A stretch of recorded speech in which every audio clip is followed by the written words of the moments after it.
Have you ever stopped and asked yourself, why am I living? Sounds simple, right? But truly reflecting on this question often takes us to a place that's far from comfortable. Every day, we wake up. We chase after things, relationships, success, dreams we think we want. And yet, there's an emptiness that lingers quietly in the background. Why do we feel like something's missing? Why does the so-called answer we seek always seem so hollow? We read books, listen to gurus, follow ideologies, and yet, something inside us doesn't quite click. Something is off, but we can't put a finger on it. In those moments, amidst all the noise, one name often stands out: Jiddu Krishnamurti. He was no guru, no preacher, and certainly no follower of tradition. He didn't seek followers or try to create disciples. He simply spoke words that came from a place of deep understanding and challenged us to think for ourselves. Krishnamurti's message was simple but powerful. The truth lies within you. It's not in the books, the gurus, or the ideologies of the world. It's in the quiet, sometimes unsettling, reflection of your own mind. He didn't want you to follow him. He didn't want you to follow anyone. He just wanted you to remove the blindfolds from your eyes so you could see the world and yourself clearly. His language wasn't grandiose. His teachings didn't come with flashy stories or promises of enlightenment. They were direct, often uncomfortable, and incredibly profound. In a world that seems more entangled than ever, Krishnamurti's words resonate with us more today than ever before. So, let's start this journey together. A journey not outward, but inward. A journey of self-discovery. Let's begin by questioning ourselves, not seeking answers from the world, but from within. Jiddu Krishnamurti wasn't your typical philosopher. Born in 1895 in a small town in Andhra Pradesh, India, Krishnamurti's childhood wasn't filled with extraordinary signs of intellect. In fact, he was considered slow-witted as a child.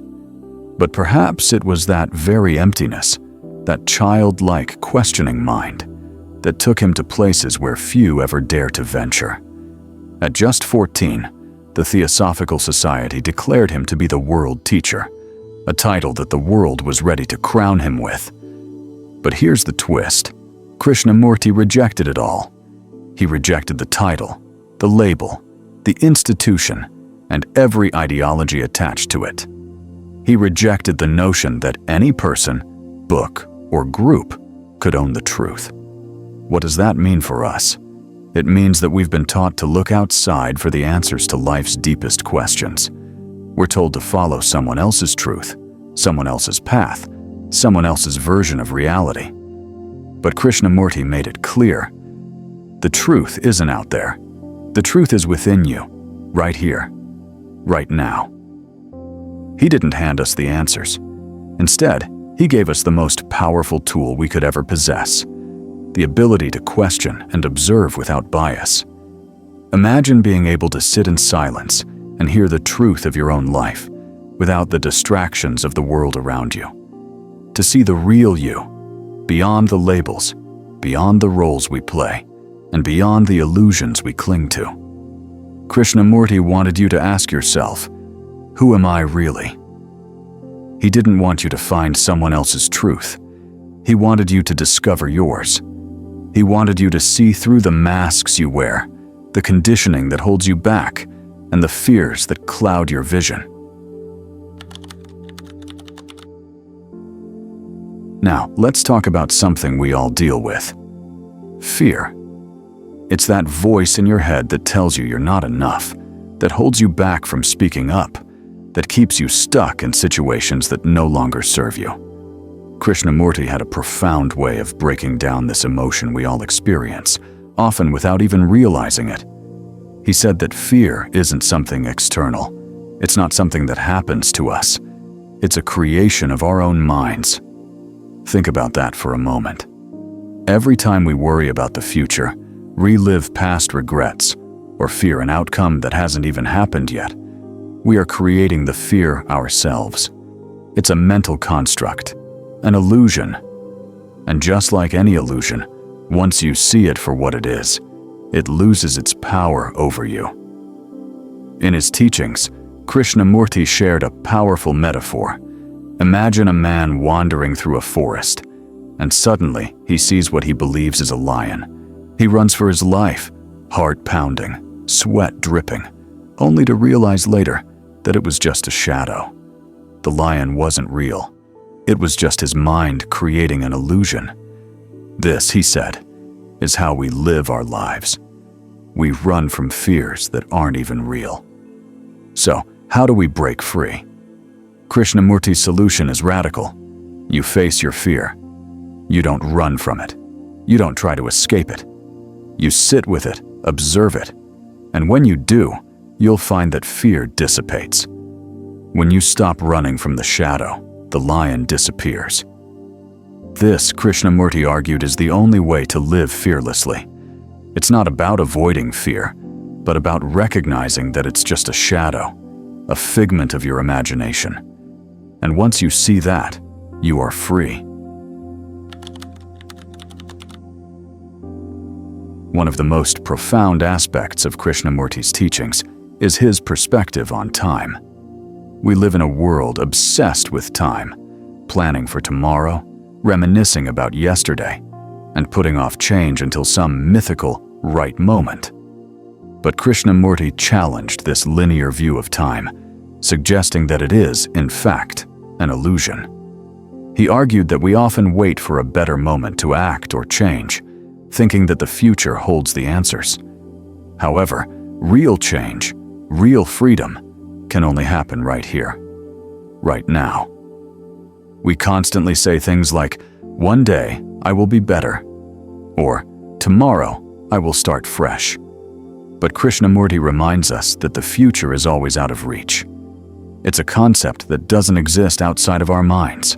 When we live for the future, we miss the truth of the present moment, the only moment we truly have. Krishnamurti illustrated this with a beautiful analogy. He pointed to a tree, its leaves falling, its branches swaying with the wind. We see the tree as a static object, but it is, in reality, changing with every moment. Just like the tree, life is in constant flux. Yet, we often fail to see it because we view life through the lens of our past experiences, failing to embrace the present as it is. Krishnamurti encouraged us to live in the now, to see each moment as if we've never experienced it before.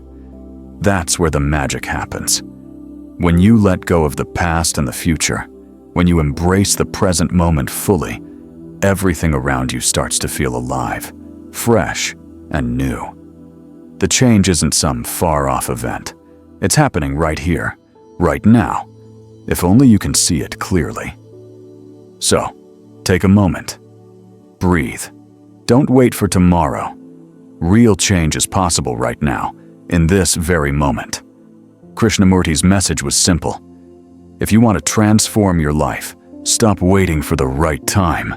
The right time is always now. What does it mean to love? We've all heard the traditional ideas about love, the kind where love is about possession, jealousy, and needing someone to complete us. But Krishnamurti had a radical take on love that breaks free from these conventional, limiting views. For him, love wasn't about attachment or control. It wasn't about trying to change someone or make them fit into our ideal version of them. True love, according to Krishnamurti, is about freedom.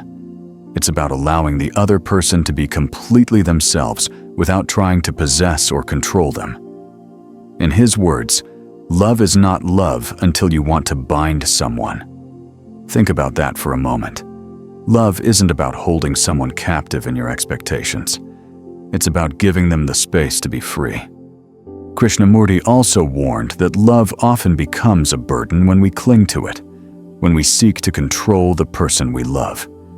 He shared a poignant story of a couple, where one partner claimed to love the other, but sought to control their every move.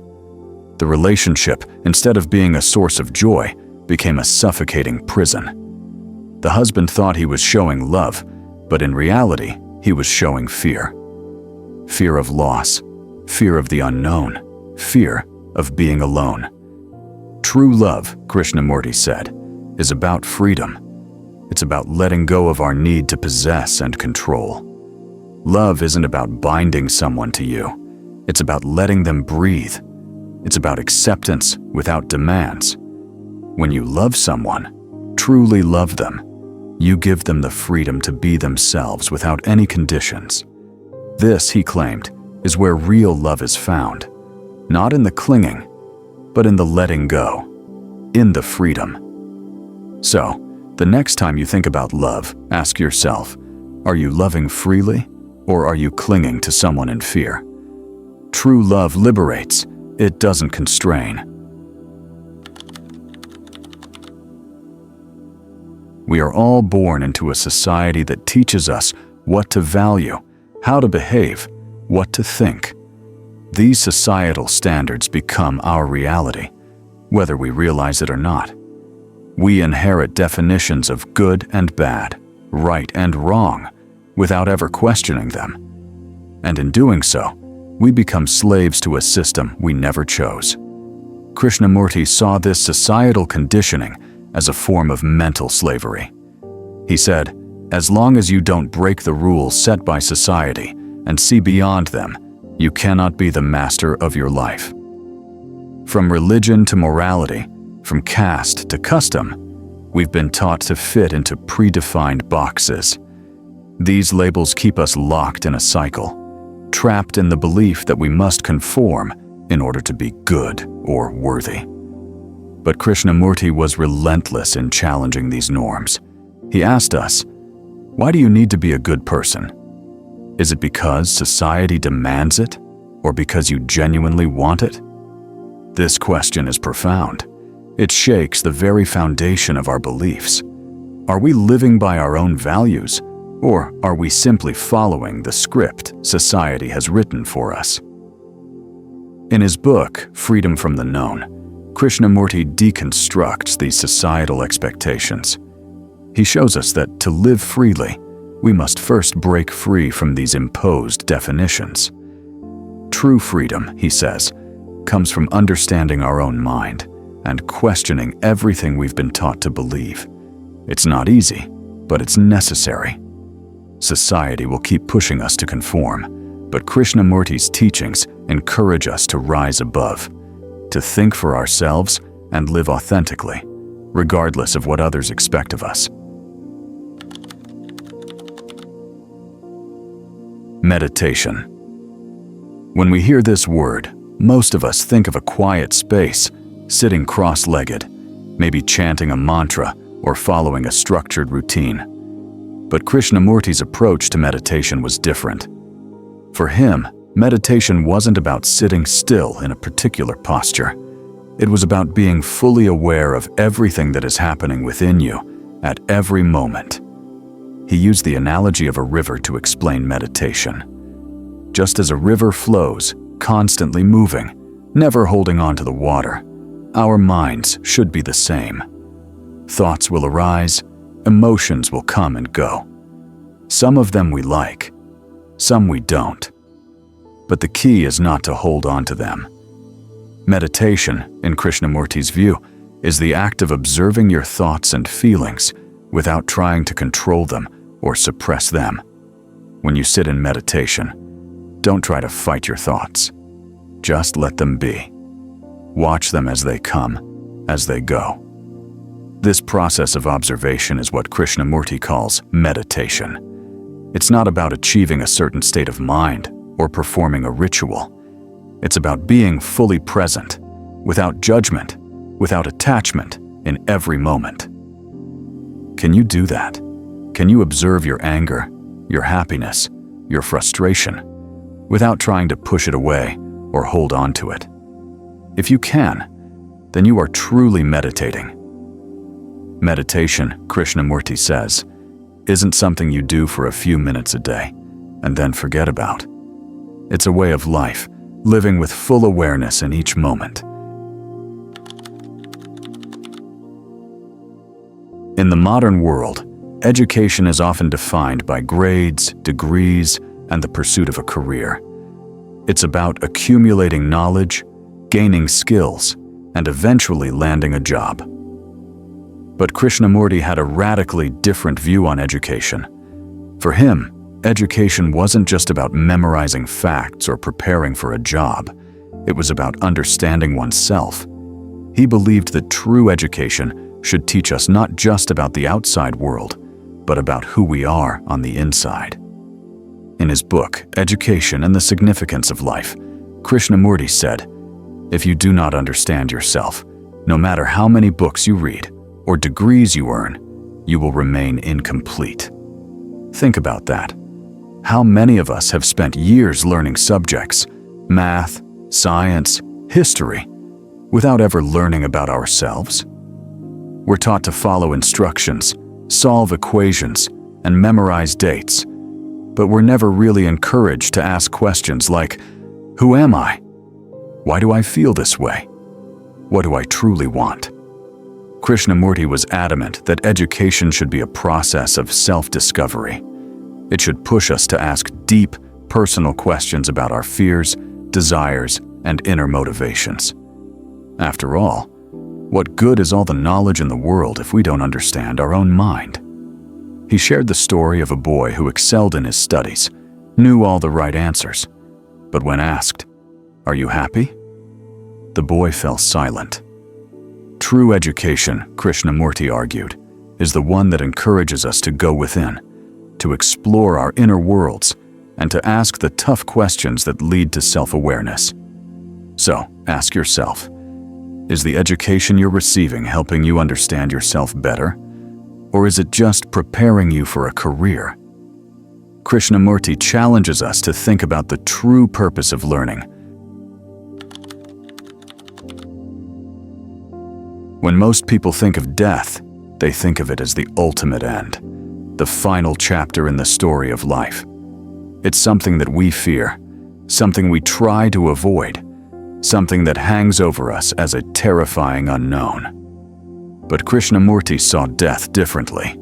He didn't view death as an end at all.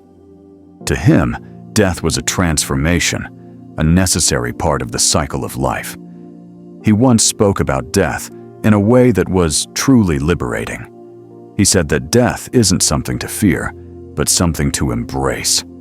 He said, "Death means letting go of everything that has become old, so that something new can be born." He likened life to a flower that blooms every day in new colors. The flower doesn't fear the falling of its petals. It simply embraces the change. Krishnamurti's perspective on death is deeply freeing. If we can let go of the old, our fears, attachments, and outdated beliefs, then we can experience life in its fullest, most vibrant form.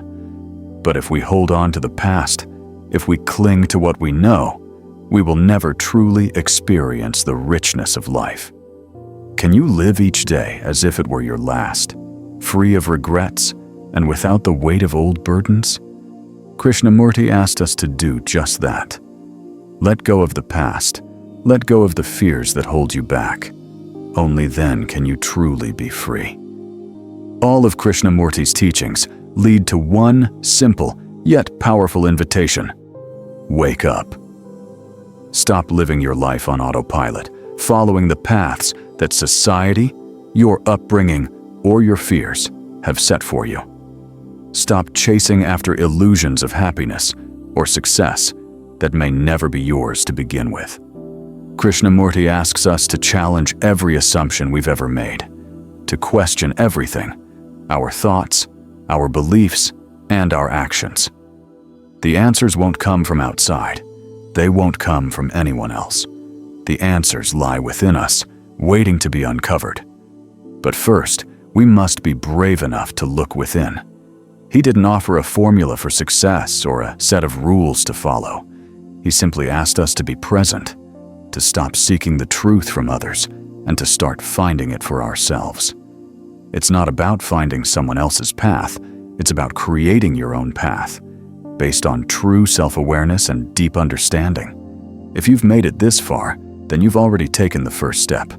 You've started to question, to reflect, to consider the possibility of seeing the world and yourself in a new light. And that's what this journey is all about. It's an invitation for change, for awakening.